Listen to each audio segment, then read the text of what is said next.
Hello friends, welcome back to Shreshta garden. నేను సంపూర్ణ. ఈ రోజు నేను మీకు సమ్మర్ అంతా కూడా మందార పూలు ఎక్కువ పూయాలంటే మన మొక్కలకి మనం ఎలాంటి ఫర్టిలైజర్ ఇవ్వాలనేది నేను మీకు వీడియోలో షేర్ చేస్తానండి. వీడియో స్కిప్ చేయకుండా చివరి వరకు చూస్తే ఎటువంటి ఇన్ఫర్మేషన్ కూడా మిస్ అవ్వకుంటుంటారు. ఎవరైనా ఛానల్ని కొత్తగా చూస్తుంటే ప్లీజ్ సబ్స్క్రైబ్ చేసుకోండి. ముందుగా ఒక చిన్న ఇన్ఫర్మేషన్ అండి. నా దగ్గర అన్ని రకాల కాయగూర విత్తనాలు, ఆకుకూర విత్తనాలు, పూల మొక్కల విత్తనాలు, అలాగే అన్ని కూడా ఆర్గానిక్ ఫర్టిలైజర్స్ ఉన్నాయి. మీకు ఎవరికైనా సీడ్స్ ఇంకా ఫర్టిలైజర్స్ కావాలంటే డిస్క్రిప్షన్లో నంబర్ ఉంటుంది. ఆ నంబర్కి మీరు వాట్సాప్ మెసేజ్ మాత్రమే చేయండి.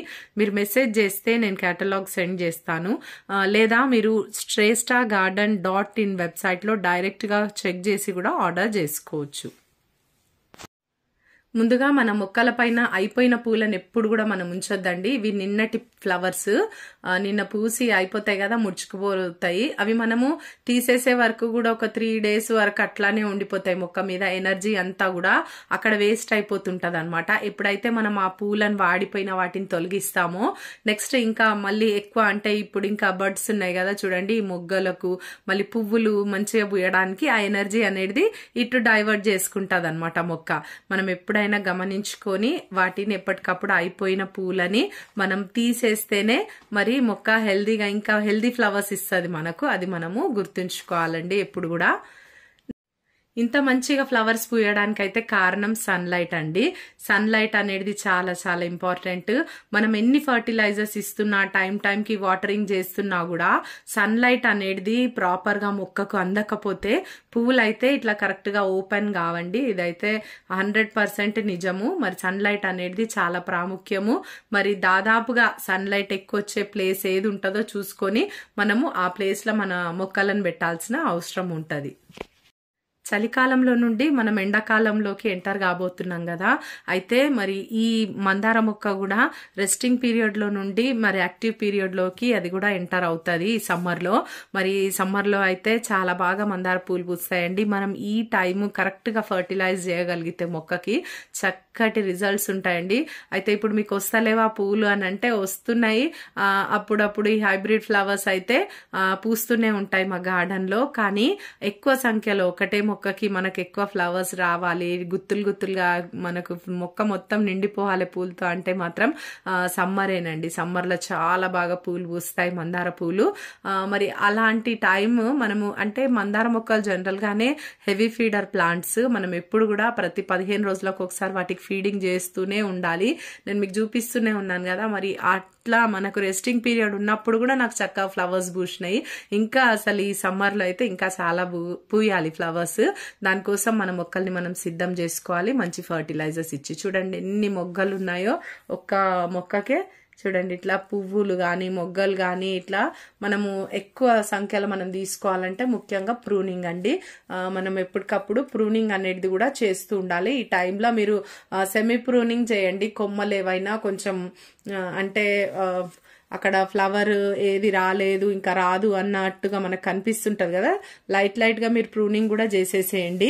ఇంకేమైనా పండు పారిపోయిన ఆకులు ఉంటే అవి తీసేసేయండి మొక్కకు. తీసేసిన తర్వాత చక్కగా మట్టి అంతా కూడా లూజ్ చేసేయండి. లూజ్ చేసి ఈ రోజు ఫర్టిలైజర్, నేను ఇచ్చిన ఫర్టిలైజర్ వెర్మీ కంపోస్ట్ తో కలిపి ఇవ్వండి. నేను బ్యాక్ 2 days నేను మొక్కలన్నిటికీ వాటికి వెర్మీ కంపోస్ట్ ఇచ్చేసినాను. మరి అందుకని నేను ఇప్పుడు వెర్మీ కంపోస్ట్ ఇవ్వట్లేదు. నేను మెయిన్ ఫర్టిలైజర్ మాత్రమే నేను మీకు చూపిస్తాను. అట్లనే మొక్కకు వాటరింగ్ కూడా నేను నిన్న సాయంత్రమే చేసినానండి. మరి మనము కంపల్సరీగా తడిగా ఉంటుండగా కూడా మనం వాటర్ వేసేయొద్దు మొక్కకి. ఇది మెయిన్ ఇంపార్టెంట్. ఎప్పుడైతే మొక్క మట్టి తడిగా ఉందనుకోండి మనం అప్పుడు ఆ పూట వాటర్ ఇవ్వద్దు. తిరిగి మనం ఈవినింగ్ చూసుకుంటే మధ్యాహ్నం అంతా కూడా ఎండ కొడుతుంది కదా, అప్పుడు సాయిల్ డ్రై అయిపోయే అవకాశం ఉంటది. అప్పుడు మనం సాయంత్రము అవసరం అయితే మొక్కకు సాయంత్రం ఇవ్వచ్చు, లేదా రేపు పొద్దున్నే మనము వాటర్ ఇచ్చినా కూడా సరిపోతుంది. అయితే ఓవర్ వాటరింగ్ కానీ లెస్ వాటరింగ్ కానీ మొక్కకు చేయొద్దండి. లెస్ వాటరింగ్ వల్ల కూడా మొక్క స్ట్రెస్ కి గురైపోతుంది. మరి చాలా సార్లు ఎండిపోయి చనిపోయే అవకాశం కూడా ఉంటది. మనం ఓవర్ వాటరింగ్ చేయడం వల్ల కూడా వేరుకుళ్ళు వచ్చే అవకాశం ఉండి అట్లా కూడా మొక్క స్పాయిల్ అయిపోతుంది. మీరు జాగ్రత్తగా గమనించుకుంటూ టైంకి వాటరింగ్ చేసేది అయితే మెయిన్ ఇంపార్టెంట్. కేవలం ఆర్గానిక్ ఫర్టిలైజర్స్ ఇస్తూ మనం మందార మొక్కల్ని హ్యాపీగా పెంచుకోవచ్చండి మన ఇంట్లో. ఇక్కడ చూడండి నేను ఇచ్చే ఆర్గానిక్ ఫర్టిలైజర్స్ ఇవాళ ఇది వచ్చేసి ఎప్సమ్ సాల్ట్ ఒక స్పూన్ తీసుకున్నాను. నెక్స్ట్ బోన్ మీల్ ఒక గుప్పెడు, నీమ్ కేక్ ఒక గుప్పెడు అంతా నేను తీసుకున్నానండి. ఇప్పుడు ఈ మూడిటిని కలిపి నేను ఒకటే మొక్కకి ఇస్తాను. ఒక మొక్క ఏ సైజ్ మొక్క అని మీరు అడగొచ్చు. దగ్గర 10 to 16 ఇంచెస్ పాట్ వరకు కూడా మీరు ఈ క్వాంటిటీ అనేది సరిపోతుంది. ఒకవేళ 15-16 ఇంచెస్ కంటే కూడా మీ పాట్ ఎక్కువ ఉందంటే ఇంకా కొంచెం ఎక్కువ మోతాదులో మీరు ఫర్టిలైజర్ ఇవ్వండి, సరిపోతుంది. ఇక్కడ చూడండి ఈ మొక్క మందార మొక్క నేను ఇదే మొక్కకి ఇస్తాను ఇప్పుడు ఫర్టిలైజర్. ఇక్కడ చూడండి ఎన్ని మొగ్గలు ఉన్నాయో, మరి చాలా మొగ్గలు ఉన్నాయి. ఇది హైబ్రిడ్ ఏనండి, మంచి రెడ్ కలర్ లో వస్తుంది ఫ్లవర్స్. మీరు చాలా సార్లు చూసిండ్రు. ఇదేమో పింక్ కలర్ లో వస్తుంది ఫ్లవర్. ఎన్ని మొగ్గలు ఉన్నాయి చూడండి. ఈ సీజన్ లో కూడా అంటే ఈ రెస్టింగ్ పీరియడ్ లోనే మనకి ఇంత బాగా పూస్తుందంటే సమ్మర్ లో అయితే ఇంకా చాలా బాగా పూయాలి. ఎండ చాలా అవసరము ఈ ప్లాంట్ కి. మరి ఇంత మంచిగా ఫ్లవర్స్ ఏవి కూడా డ్రాప్ అయిపోకుండా వచ్చిన మొగ్గలన్నీ కూడా మనకు పూల కింద కన్వర్ట్ కావాలి అంటే మాత్రం ఈ ఫర్టిలైజర్స్ అయితే తప్పకుండా ఇవ్వాలి. మట్టి అంతా కూడా లూజ్ చేసుకోవాలి. చూడండి నేను 2 days బ్యాకే మట్టి లూజ్ చేసినాను. వెర్మి కంపోస్ట్ కూడా నా మొక్కలకి ఇచ్చేసినాను. మరి అందుకని నేను వెర్మి కంపోస్ట్ యాడ్ చేయట్లేదు. ఒకవేళ మీరు వెర్మి కంపోస్ట్ ఇచ్చి ఉండకపోతే ఈ మూడింటితో పాటు ఒక 2 గుప్పెళ్ళంతా మీరు వెర్మి కంపోస్ట్ కూడా మీ మొక్కకి ఇవ్వండి. ఇక్కడ చూడండి ఒక స్పూన్ అంతా ఎప్సమ్ సాల్ట్, ఒక గుప్పెడు బోన్ మీల్, ఒక గుప్పెడు నీమ్ కేక్. వెర్మి కంపోస్ట్ మీరు ఒకవేళ ఇచ్చి ఉండకపోతే 2 గుప్పెళ్ళంతా వెర్మి కంపోస్ట్ ఇవ్వండి. ఈ సైజ్ పాట్ కి ఇది 12 ఇంచుల పాట్. చూడండి ఇట్లా 3 కూడా ఒకటే దగ్గర నేను వేసేసినాను. వీటిని ఇప్పుడు చక్కగా ఇట్లా కలిసిపోయేటట్టుగా చేసుకొని మనము మొత్తం ఈవెన్ గా అంత పాట్ అంతా కూడా సర్దుకోవాలి. ఇట్లా చూడండి మట్టిలో కలిసిపోయేటట్టుగా వీటిని కలుపుకోవాలి. అయితే మీరు వాటర్ అయితే తప్పకుండా మీరు వాటరింగ్ చేయండి మీ మొక్కకు. నేను ఆల్రెడీ నిన్న సాయంత్రమే చేసిన, ఇప్పుడు పాట్ మీకు కనిపిస్తుంది కదా మట్టి ఎంత తడిగా ఉందో, అందుకని నేను ఈ పూట చేయట్లేదు వాటరింగ్. మీరు ఒకవేళ మీ సాయిల్ కనుక డ్రై ఉన్నట్టయితే మొక్కకి మరి అంటే వాటర్ అవసరమా అని మనకు తెలుస్తుంది కదా. సాయిల్ డ్రై ఉన్నట్టయితే మాత్రం తప్పకుండా వాటరింగ్ చేయండి మొక్కకు. ఇక్కడ చూడండి నేను ఈరోజు ఈవినింగ్ కంపల్సరీ నేను వాటరింగ్ చేస్తానండి. మరి మొక్కకి వాటర్ అవసరమా లేదా అని చూసుకొని చేయడమే కరెక్ట్ పద్ధతి. మీరు అవసరం ఉన్నా లేకపోయినా వాటరింగ్ చేయడం అనేది చాలా రాంగ్ అండి.